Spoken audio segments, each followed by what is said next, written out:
Ang story ay nagsimula late 18th century sa Hawaiian Islands kung saan people ay nabubuhay ng maayos at peaceful pero ang land ay divided sa sea at sa four rival kingdoms, Oahu, Kauai, Maui, at Hawaii, at sa likod ng borders ay mga ng chieftains at endless wars na nagiging dahilan bakit nagiging kalaban ang magkapit-bahay at ang peace ay nagiging fragile memory.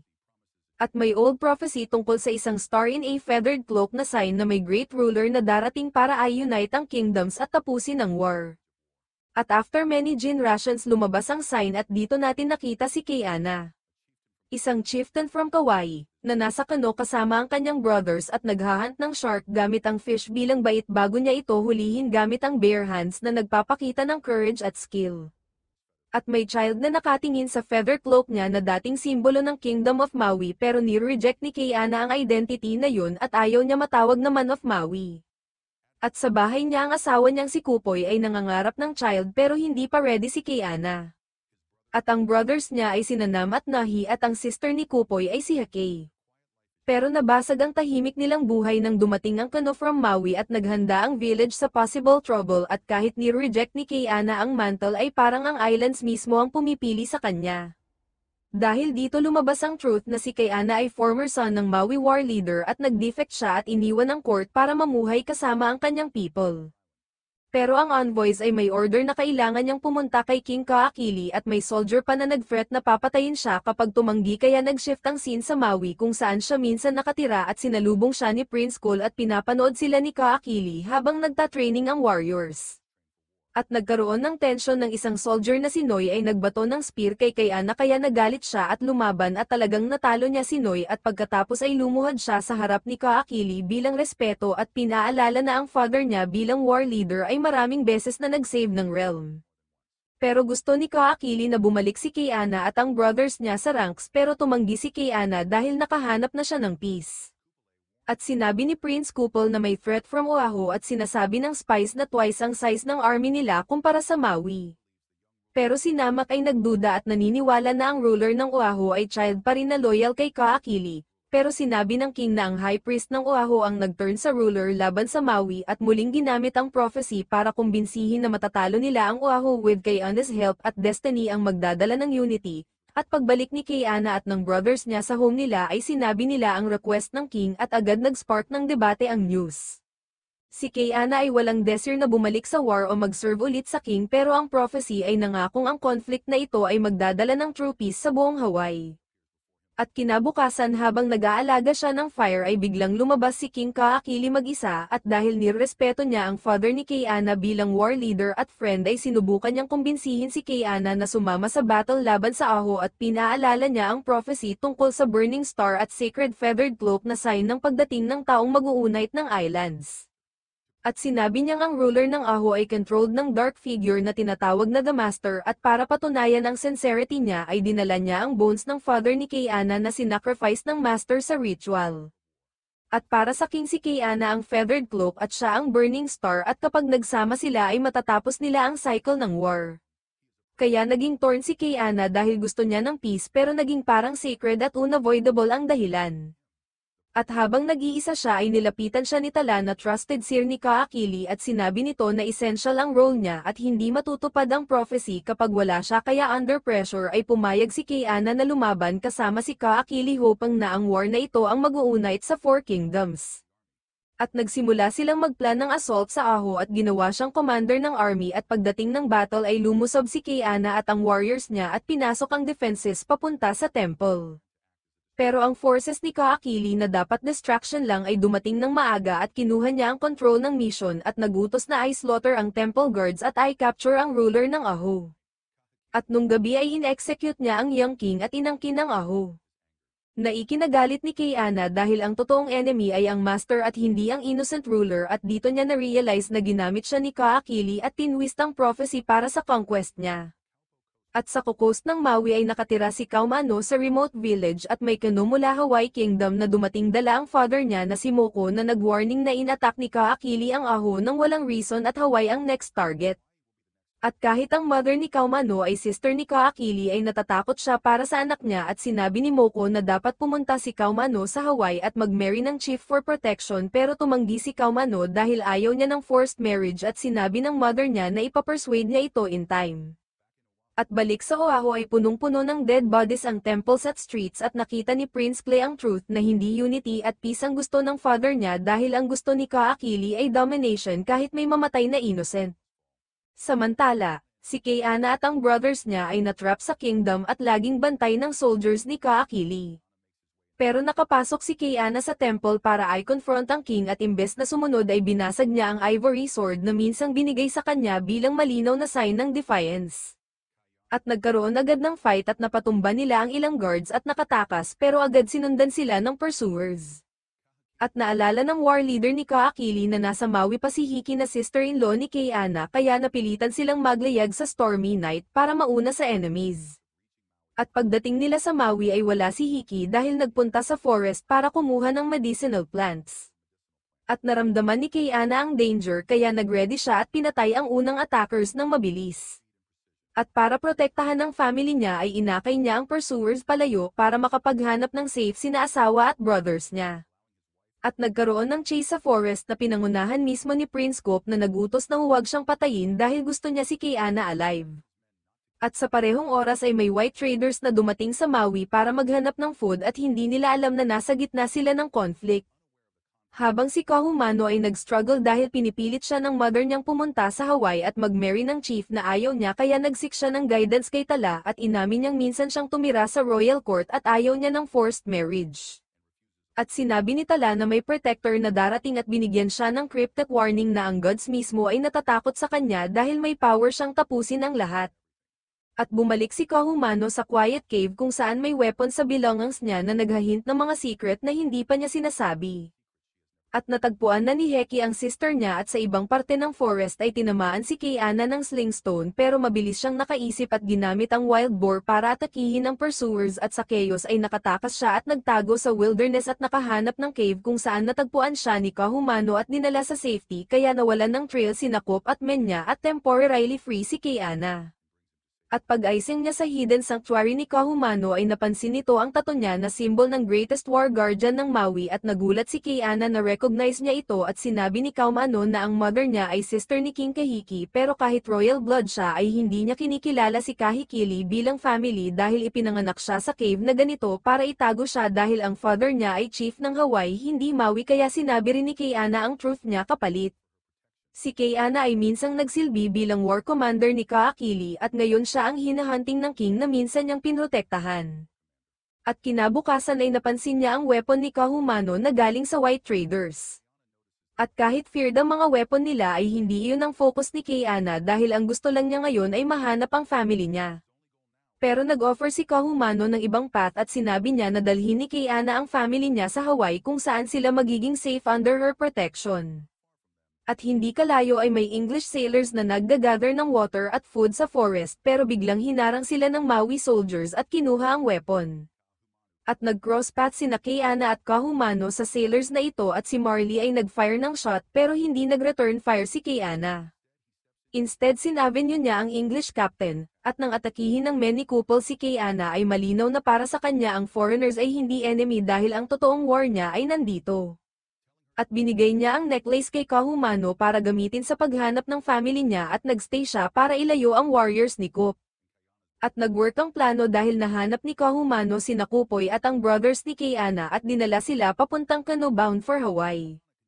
At umalis din ang English captain at Menya, at tumakbo si Kayana hanggang maubos ang lakas niya at mapunta siya sa edge ng sea cliff kung saan nasurround siya ng forces ni Couplet kaya pinili niyang tumalon kaysa ma-capture.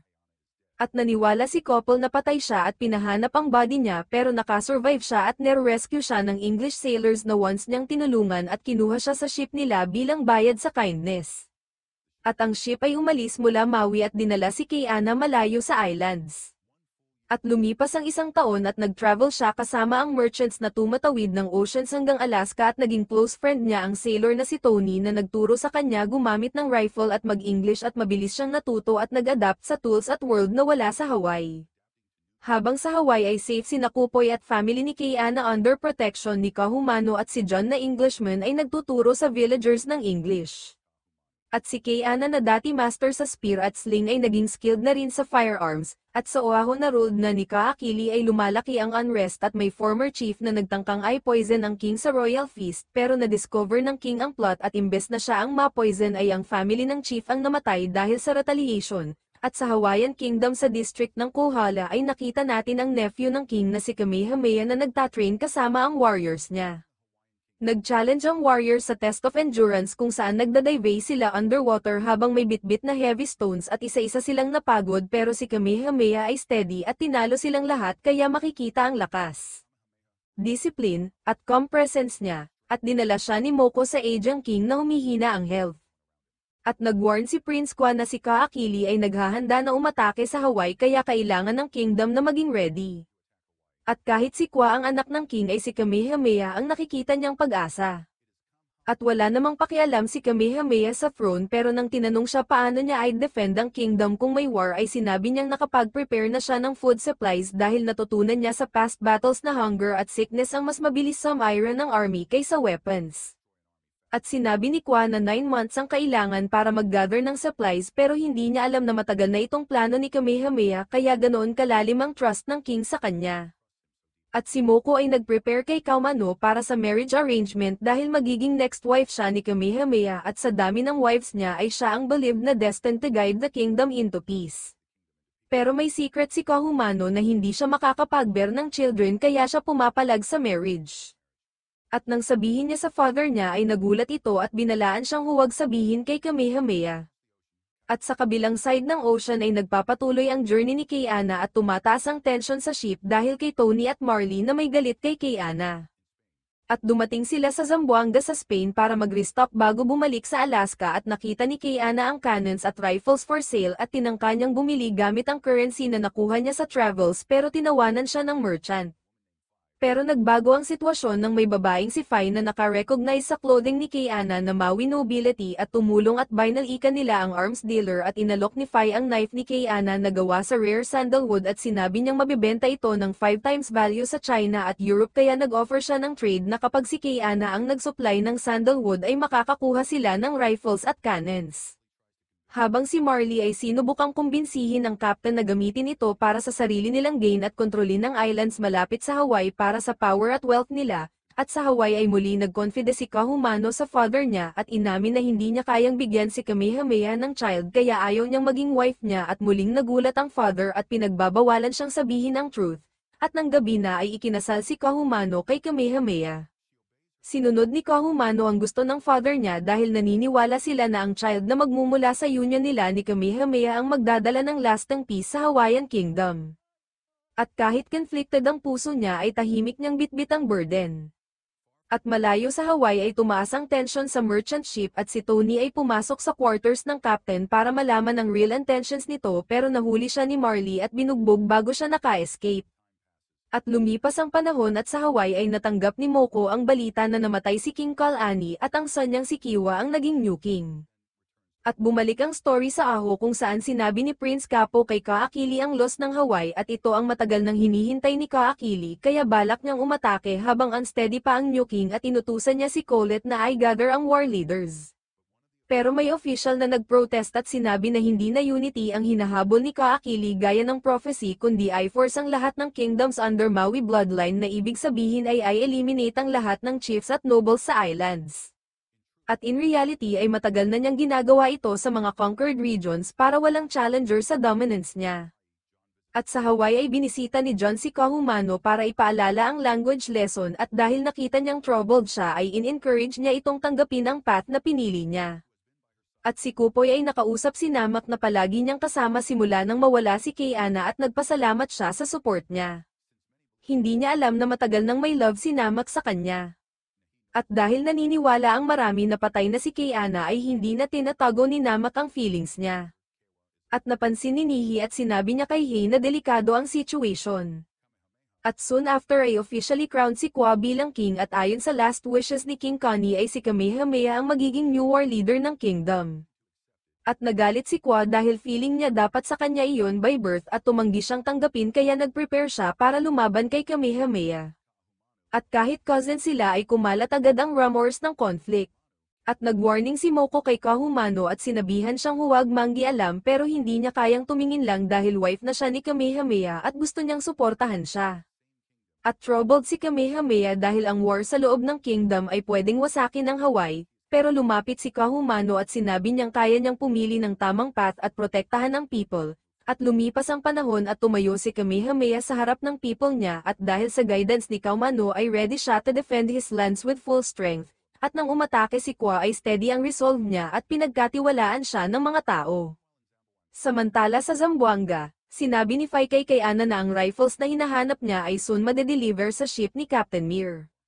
Yung same ship na sinakyan niya dati, at pinaalala ni Fai kay Ana ang role niya sa partnership nila na kailangan niyang i-convince ang mga chiefs ng Hawaii na payagan ang harvesting ng sandalwood para magpatuloy ang trade nila. At habang naglalakad sa settlement ay nadiskubre ni Ana ang mga taong nakakulong sa cages at agad niyang inatak ang white trader na nagbebenta sa kanila bilang slaves. At dahil sa commotion ay dumating ang Spanish guards kaya tumakbo si Ana at sa pagtakbo niya ay nakasalubong niya ulit si Fai na sinabi sa kanya na kalimutan ang horrors na nakita niya dahil common na ang ganitong cruelty sa foreign markets at pinilit siya nitong bumalik sa ship ni Mir bago ito umalis. Pero bago bumalik ay hinanap muna ni Ana si Tony na biglang nawala at ayon sa info ni Fai ay pumasok siya sa slaveholding facility. At dahil sa galit ay binagsak niya ang mga guards at binuksan ang mga cells at pinalaya ang mga captives hanggang sa makita niya si Tony na weak at halos mawalan ng malay. Dahil kinulong siya ni Marley bilang punishment sa pag-expose niya sa wrongdoing nito. Kaya magkasama silang tumakas at nakabalik sa ship bago ito mag-sail. At nagpasalamat si Tony kay Ana dahil kung hindi siya tinulungan ay doomed na ang fate niya.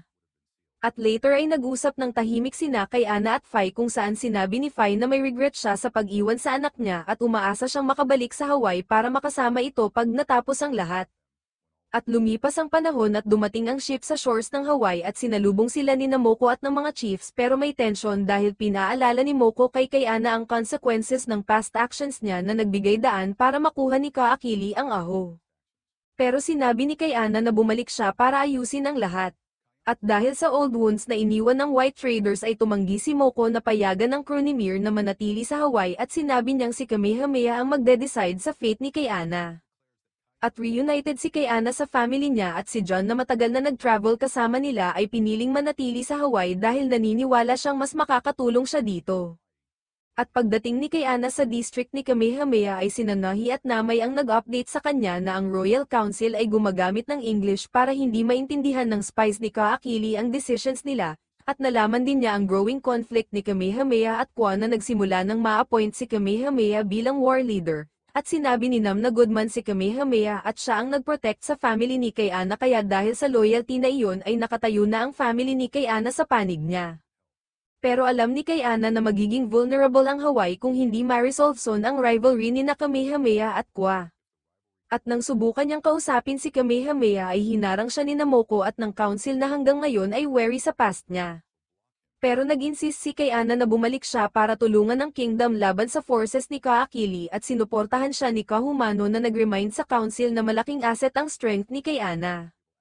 Pero nanatili silang cautious dahil naniniwala sila na si Kamehameha lang ang leader according sa prophecy. At later sinabi ni John kay Ana na gusto siyang kausapin ni Kahumano at nagpasalamat si Ana sa kanya sa pagligtas sa family niya at nagpasalamat din si Kahumano dahil binigyan siya ni Ana ng bagong purpose. At sinabi ni Kahumano na fair at capable si Kamehameha at naniniwala siyang siya ang makaka-unite ng Four Kingdoms. Kaya sinunod ni Ana ang payo at kinausap si Kamehameha ng direkta at sa conversation nila ay naintindihan ni Ana kung bakit nirespeto siya ng lahat. At sa huli ay in-offer ni Ana ang loyalty niya at pumayag si Kamehameha pero only kung mapapatunay ni Ana ang sarili niya sa traditional competition. At kung manalo siya ay magiging part siya ng council. At that night ay binalaan ni Nahi si Kubohi na itigil ang closeness niya kay Namaki dahil pag bumalik si Ana at makita niyang hati ang family nila ay magiging painful para sa lahat. At the next day ay sumali si Ana sa competition. Isang traditional Hawaiian sport kung saan sasakay sila ng wooden sleds pababa sa steep at dangerous na uplands at marami ang natamba at hindi nakontrol ang boards nila sa bilis. Pero sa final stretch ay nag-surge si Kayana at nanalo at second si Kamehameha. Kaya tulad ng promise ay official nang tinanggap si Kayana at ang family niya bilang parte ng ruling council. At soon after ay na-convince ni Kayana si Moko na i-inspect ang ship ni Mir at nang makita ni Moko ang dami ng rifles ay nagulat siya dahil sanay sila sa spears. Pero bago sila makapagplano ay nagka-chaos, at under the cover of night ay nag-launch ng surprise attack si Kwa at ang mga tauhan niya at sinunog nila ang homes at important storehouses at kinabukasan ay malinaw na ang target nila ay territory ni Kamehameha. At para kay Kayana hindi lang ito sabotage kundi declaration of war. Kaya inudyok niya si Kamehameha na lumaban pero si Kupoy ay nag-step forward at nag-suggest ng peace talks dahil naniniwala siyang kaya niyang i-convince si Kwa na umatras at maiwasan ang bloodshed. At after careful thought ay pumayag si Kamehameha at si Kupoy ang magna-negotiate at si Kayana ang sasama para protektahan siya, at bago sila umalis ay binisita ni Kayana si Mir at sinabing magpapatuloy ang sandalwood trade once ma-settle ang conflict sa Hawaii. At pagkatapos nito ay nag-usap sila ni Kaumano ng privately at inamin ni Kayana na hindi siya sang-ayon sa plan for peace. Mula sa simula alam na ni Kayana na si Kwa ay mas pinipili ang war kaysa negotiation. Kaya pagdating nila ni Kwa para i-present ang proposal at pumayag si Kwa sa peace pero only kung ibibigay ni Kamehameha ang posisyon niya bilang war leader. Naging malinaw na unreasonable ang demand kaya nainis si Kayana at tinaasan niya ng firearm si Kwa para takutin pero lalo lang nitong pinalala ang gusto ni Kwa sa conflict at tinanggihan niya ang offer at minok pa si Kayana pati ang ama nito kaya umalis si Kayana na puno ng galit. Samantala nag-consult si Kwa sa advisor niya na nagsabi na matatalo siya kay Kamiya dahil may firearms na ang side nila gawa ng supply ni Kayana kaya para tumaas ang chance niya inutusan siyang mag-form ng alliance kay Kaakili na nagpaplanong sakupin ang Hawaii. Kaya pumunta si Kwa kay Kaakili at ipinaliwanag ang internal conflict at inutusan ni Kaakili si Kop na kontaken si Opunui. Isang skilled pero unpredictable na warrior na pwedeng mag-shift ng balance. Kinabukasan nag-usap sina Kamehameha at Kahumano tungkol sa behavior ni Kayana at paliwanag ni Kahumano na parehong gustong protektahan ng kingdom pero magkaiba sila. Si Kamehameha ay diplomacy at patience at si Kayana ay war as the necessary path to peace at dahil dito hindi sila makapagtrabaho bilang isa kahit kailangan ang strengths nila para ma-defend ang Hawaii. Samantala dumating ang ship ni Captain Simmons at nag-explore siya ng island secretly kasama si Marley na dati kasama ni Kayana sa ship dahil gusto ni Simmons ma-seize ang profit mula sa natural resources. At sa parehong panahon nag-host si Kamehameha ng celebration para sa birth ng child ng isang chief at naalala ni Kahumano ang inability niya to have children at nang tanungin siya ni Kamehameha tungkol sa pregnancy ay napilitan siyang magsinungaling at sabihing baka soon ay magkaka-child na sila. At later sumama siya kay Kayana para kausapin ang spies niya na nag-report na si Kwa ay heavily guarded kaya mahirap siyang patayin. At pagkatapos nito ay tinanong ni Kayana si Kahumano kung bakit lagi niyang sinusuportahan ang decisions ni Kamehameha at hindi niya alam na sinusuportahan din ni Kahumano ang desire ni Kayana to defend the kingdom even through war. At malinaw na sinabi ni Kahumano na parehong essential sina Kayana at Kamehameha at kailangan ng strengths nila to protect Hawaii. Paglipas ng panahon nahuli ng warriors ni Kamehameha ang group ni Simmons at dinala sila sa harap ng Royal Council at sinabi ni Simmons na trade lang ang purpose niya at hindi harm pero pinaalalahanan ni Moko si Kamehameha na mag-ingat. Naalala ni Kayana ng malinaw ang araw na inatake ang Hawaii ng White Sailors. Ayon sa utos ni Moko, ibinalik si Simmons at ang crew niya sa kanilang ship. Pagkatapos, nag-usap sina Kamehameha at Kayana tungkol sa posibilidad ng trade kasama si Simmons. Pinilit ni Kayana si Kamehameha na paalisin o patayin si Simmons kung kinakailangan dahil nakita niya mismo ang kalupitan ng white traders, kasama na ang kwento kung paano muntik na maisali si Tony sa slavery dahil kay Marley. Pero nanatili si Kamehameha sa pangako ni Simmons na hindi umatake sa kingdom, kaya pinayagan muna siyang manatili. Nang gabi, nag-usap ang pamilya ni Kayana tungkol sa bagong batas ni Kamehameha na nagbabawal pumatay maliban kung life-threatening ang sitwasyon at ang paglabag ay kapaparusahan ng execution. Nakinig si Kayana ngunit nanatili siyang wary kay Simmons, kaya kasama sina Tony at Nahi, nagplano siya ng secret warning. Pumasok ang grupo ni Kayana sa ship ni Simmons sa gitna ng gabi, At habang natutulog ang crew ay hinawakan ni Kayana si Marley at binalaan na huwag ay threaten ang Hawaii. Nagising ang crew at nagkakeyos, ngunit dumating si Kamehameha at malinaw na alam niyang nandyan si Kayana. Natapos ang mission at umalis si Kayana matapos bigyan ng warning ni Kamehameha. Pinili ni Simmons na hindi mag-retaliate, umaasa sa peace at trade. Kinabukasan, ipinaliwanag ni Kayana sa Kamehameha ang ginawa niya, at sinabi niyang protektahan lang niya ang Hawaii, pero pinaalalahanan siya na muntik na niyang masira ang batas at maaaring ma-execute kung nagpapatuloy. Ipinakita ni Kamehameha ang plano niyang quietly paalisin si Simmons para sa stability ng kingdom, pero nakitang mahina ito ni Kayana at nagkaroon ng tensyon. Inakusahan ni Kayana si Nam ng betrayal, ngunit itinanggi ito ni Namak. Sa huli inamin ni Kahoy na siya ang nag-inform kay Kamehameha dahil natakot siya na mapapatay si Kayana. Kinabukasan, ipinadala ni John ang final message ni Kamehameha kay Simmons na dapat umalis agad sa Hawaii. Pumayag si Simmons ngunit nagtatago ang desire niya for revenge. Samantala, nakita ni Kahumano na frustrated si Kayana dahil gusto niyang kumilos agad para protektahan ang kingdom bago dumating ang panganib. Pinayuhan siya ni Kahumano na maging patient dahil siya lang ang tunay na nakakaintindi ng bigat ng dala niya. Hindi nagtagal, nakita nila ang ship ni Simmons papunta sa isa pang Hawaiian village at nagmadali silang i-warn si Kamehameha, pero huli na. Inutusan ni Simmons ang crew na mag-fire ng cannon sa coastal settlements, na nagdulot ng maraming namatay, kasama si Fai. Pagkatapos, itinapon ni Simmons si Marley sa dagat, sinasabing wala na siyang silbi. Nang marinig ni Kayana ang tunog ng cannon fire, dali-dali siyang pumunta sa village ni Fai at natagpuan ito na wasak. Kaunti na lang ang survivors at puno ng loss at grief ang lugar. Habang ine-evacuate ng mga villagers ang mga sugatan, natagpuan ni Kayana ang katawan ni Fai sa gitna ng mga patay. Pagkatapos, nire-report niya ang casualties, 248 na buhay ang nawala at marami ang malubhang nasugatan. Sa galit, nagka-clash si Kayana kay Moko at sinisi si Kamehameha dahil masyado raw itong nakatuon sa peace. Naniniwala siyang kung mas naging matatag si Kamehameha, hindi sana nangyari ang attack. Nang gabing iyon, nagtiwala si Kamehameha kay Kahumano at nagtanong kung tama ba si Kayana sa simula, at baka kung nakinig siya noon ay naisalba pa ang village. Samantala, nagdesisyon si Kayana na bumalik sa Kauai kasama ang pamilya niya dahil naniniwala siyang hindi na siya kailangan ni Kamehameha at nagdudulot lang ng conflict ang presensya niya. Kinabukasan, inutusan ni Kwasi Opanui at mga warriors niyang putulin ang sacred trees sa territory ni Kamehameha. Habang nagdudulot ng destruction, nadakip si Nahi at Hanky. Nakatakas si Hanky, pero nanatili si Nahi para protektahan siya at hinarap si Kiwa, at sa huli, pinatay si Nahi ni Kiwa sa brutal na paraan. Inutusan ni Kwasi Opanui na pakawalan si Hiki buhay para ihatid ang mensahe ng takot at threat kay Kamehameha. Pag-uwi, sinabihan ni Hiki si Kayana ang nangyari. Hinanap nila ni Namak ang katawan ni Nahi sa forest at nag-breakdown si Kayana sa sobrang grief. Isinagawa ng pamilya ang ritual ng gathering ng bones ni Nahi at nag-alay ng prayers. Dinala ni Kayana ang bones sa cliffside resting place at inilagak doon ng may honor. Sa pagtatapos ng ceremony, nangako si Kayana na babayaran ang pagkamatay ng kapatid niya. Samantala, nawawala ng control si Kaakili, humina ang spiritual strength niya at napunta sa madness.